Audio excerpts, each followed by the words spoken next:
చేస్తారని ఎదురు చూసి మోసపోకుమా, నిజం మరచి నిద్రపోకుమా. ఇది ఎప్పుడో విన్నటువంటి పాట. ఇందాక మన మిత్రులందరూ మాట్లాడుతూ అన్యాయం జరుగుతూనే ఉంది అని అన్నారు. నేను దీనికి కాస్త సవరణ చేస్తా ఉన్నా, అన్యాయం పెరుగుతూనే ఉంది, జరుగుతూనే ఉంది కాదు, పెరుగుతూనే ఉంది. ఇక్కడ నాకు స్థూలంగా అర్థమైనటువంటి రెండు విషయాలు పెద్దలందరితో పాలు పంచుకుంటా. ఈ దేశంలో ప్రజాస్వామ్య ముసుగున ఒక భయంకరమైనటువంటి కుట్ర అంతర్లీనంగా కొనసాగుతూ ఉన్నది. మా గుజ తమ్ముడికి ఈ అంతర్లీనమైనటువంటి కుట్ర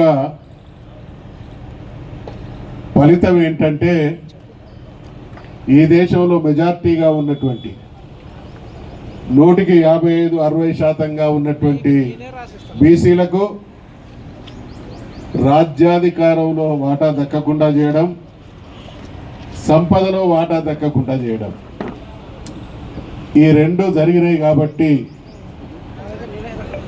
ఇవాళ దాని దుష్పరిణామాలు అంటే బీసీల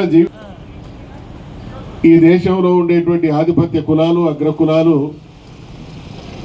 సంపద అనుభవించడానికి, సుఖప్రదమైనటువంటి జీవితం గడపడానికి వాళ్ళ జీవితాలు కొనసాగుతూ ఉంటే, బీసీలు అనబడేటువంటి మన జీవితాలు సమస్యల్లో పుట్టి, సమస్యల్లో పెరిగి, సమస్యల్లో జీవితం ముగించడమే బీసీల జీవితం అనేటువంటి దుర్భర స్థితి కొనసాగుతూ ఉన్నది. ఇక్కడ రెండు రకాలైనటువంటి చర్చ జరగాల్సినటువంటి అవసరం ఉంది. అసలు రాజ్యాధికారం మనం ఇస్తున్నామా, వాళ్ళు గుంజుకుంటున్నారా? చాలా దయచేసి బీసీ బిడ్డలైనటువంటి అందరికీ నేను ఒక సూచన చేస్తా ఉన్నా, మనవి చేస్తా ఉన్నా.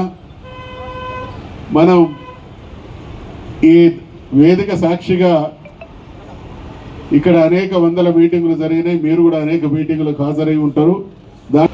మనం ఏం చేస్తున్నాం,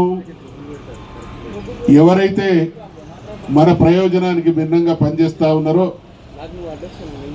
వాళ్ళను రాజులను చేసి రాజ్యాధికారం వాళ్ళకు అప్పగించి, వాళ్లకు రాజ్యాధికారం అప్పగిస్తున్నది మనమే, వాళ్లకు దరఖాస్తులు ఇచ్చి దండం పెడుతున్నది మనమే, మాకు న్యాయం జరగలేదు అని ధర్నా చౌకలో కూర్చుంటున్నది మనమే, వీళ్ళు అన్యాయం చేస్తున్నారని గోల పెడుతున్నది కూడా మనమే. దీని ఆంతర్యాన్ని కనుక గ్రహించగలిగితే ఇవాళ ఎంత టక్కుటమార గోకర్ణ గజకర్ణ విద్యలు కొనసాగుతున్నాయి అని అంటే, ఈ దేశంలో ఇప్పటి వరకు పాలక పార్టీలు ఎవరిన కావచ్చు, అది కాంగ్రెస్ కావచ్చు, బీజేపీ కావచ్చు, రాష్ట్రాల్లో ఉన్నటువంటి పార్టీలు కావచ్చు, అధికారంలో కొనసాగినటువంటి పార్టీలు కావచ్చు, చిరంజీవి గారు సంవత్సరాల లెక్కల్ని మన ముందుంచడం జరిగింది. నాకు తెలియక అడుగుతా ఉన్నా, 12-13 సంవత్సరాల లెక్కలతో పాటు ఈ రాష్ట్రంలో కానీ ఈ దేశంలో కానీ ఈ బడ్జెట్ కేటాయింపులలో ఏ రోజన్నా బీసీలకు న్యాయం జరిగిందా? అంటే దేశానికి స్వాతంత్రం సముపార్జించబడ్డ తర్వాత ప్రవేశపెట్టబడినటువంటి ఏ బడ్జెట్లో కూడా బీసీలకు సరి అయినటువంటి వాటా దక్కకున్నా, దక్కనటువంటి పార్టీలను ఏ ఆధిపత్య కులాల చేతుల్లో అయితే పార్టీలు కొనసాగుతూ మన ఓట్లను కొల్లగొడుతున్నాయో వాళ్ళు ఎన్నడూ కూడా మన ప్రయోజనానికి పాటుపడ్డ దాఖలాలు లేవని తెలిసి కూడా మళ్ళీ వాళ్ళు నమ్మించేటువంటి మాయమాటలు చెప్తే, కామారెడ్డి డిక్లరేషన్ పేరిట వాళ్ళు చేసినటువంటి ఆ డిక్లరేషన్లో ఉన్నటువంటి ఏ ఒక్క అంశం కూడా 100% కాంగ్రెస్ పార్టీలో ఆ రోజు దాన్ని రచించినటువంటి నాయకులందరికీ తెలుసు ఇది ఆచరణ సాధ్యం కాదని.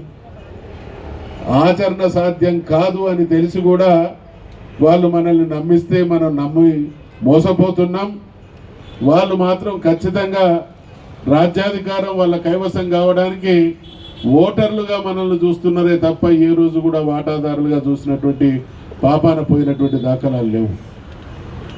అందుకనే నేను మనవి చేస్తా ఉన్నా, ఇవాళ తెలంగాణ సమాజంలో మనం 2 కోట్ల పైచిలకు బీసీలో ఉన్నాం. బడ్జెట్లో అన్యాయం జరిగింది అని ధర్నా చేస్తున్నాం. ఇక్కడికి ఎందరు వచ్చిళ్ళు?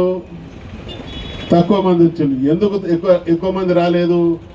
మన వాళ్ళను ధర్నా చేసేటువంటి పరిస్థితి కాదు, పూట గడవనటువంటి పరిస్థితిలోకి నెట్టివేసింది. కాబట్టి ఈరోజు నేను ఎక్కడికి పోయినా నా జీవితం సాయంకాలం పస్తు కాబట్టి బతుకును వెతుక్కునేటువంటి దుర్భర దుస్థితిలోకి నెట్టివేయబడ్డ సమాజం బీసీ సమాజం. కాబట్టి మరి ఈ వర్గాల్లో చైతన్యం తీసుకురావాల్సినటువంటి అవసరం ఉంది. నేను రాజకీయ పార్టీల్లో ఉన్నాం, ఇక్కడ ఉన్నటువంటి రాజకీయ పార్టీల్లో ఉన్నా లేదా పరిపాలనా పరమైనటువంటి అనుభవం ఉన్నటువంటి వాళ్ళందరికీ తెలుసు, బీసీలుగా మనం మాట్లాడుతున్నాం, కానీ రాజ్యాధికారంలో కొనసాగుతున్నటువంటి పాలక వ్యవస్థలు అగ్ర ఆధిపత్య కులాల వాళ్ళు మనల్ని ఒక గౌడుగా చూస్తున్నారు, ఒక పద్మశాలిగా చూస్తున్నారు, ఒక నాయి బ్రాహ్మణుడిగా చూస్తున్నారు, ఒక రజకులుగా చూస్తున్నారు. బీసీలు అనేటువంటి 56% వీళ్ళంతా ఒక్కటే అనేటువంటి భావన వాళ్ళకు కలిగిన రోజు వాళ్ళ పీఠాలు కదిలిపోతాయి. కాబట్టి మనమందరం ఏకం కాకుండా అనేక రకాలైనటువంటి కుట్రలు కొనసాగుతున్నాయి అనేటువంటి విషయాన్ని మనం చేస్తూ ఉన్నాం. అందుకనే మనకు జరుగుతున్నటువంటి అన్యాయం మీద ఒకవైపు పోరాటం కొనసాగిస్తూనే మన కులాలన్నింటి కూడా ఒకే మాట ఒకే బాటగా వాళ్ళను ఆ చైతన్యంలోకి తీసుకురావాల్సినటువంటి అవసరం ఉంది. అప్పుడు మాత్రమే పాలక వర్గాల్లో కదలిక వస్తుంది. ఆ కదలిక వాళ్ళలో రాకుండా మనం ఒక శక్తిగా తయారై ఎవడో ఇచ్చేదేంది ఈ దేశంలో కానీ ప్రపంచంలో కానీ మనందరికీ తెలుసు, ఎక్కడైనా కూడా మైనారిటీలు తక్కువగా ఉన్నటువంటి వాళ్ళు అభద్రతతో ఉంటారు, తక్కువగా ఉన్నటువంటి వాళ్ళు ఎక్కువగా ఉన్నటువంటి వాళ్ళ నుండి ఆశిస్తారు, మాకు న్యాయం జరగాలని కోరుకుంటారు. కానీ ఈ దేశంలో ఈ రాష్ట్రంలో కొనసాగుతున్నటువంటి దుర్మార్గమైనటువంటి పరిస్థితి ఏంటంటే, మెజార్టీగా ఉన్నటువంటి మనం 5-10% ఉన్నటువంటి వాళ్ళ దగ్గరికి పోయి అడుక్కునేటువంటి స్థితిలో ఉన్నాము అని అంటే దీని వెనుకున్నటువంటి 2 మర్మాలను కూడా మనం అర్థం చేసుకోవాలి. ఒకటి, మనం శక్తిగా తయారు కావాలి. 2, వాళ్ళు మన శక్తిని గ్రహించేటువంటి వాతావరణాన్ని తీసుకురావాలి. కాబట్టి తప్పకుండా ఈ బడ్జెట్లో గతంలో బడ్జెట్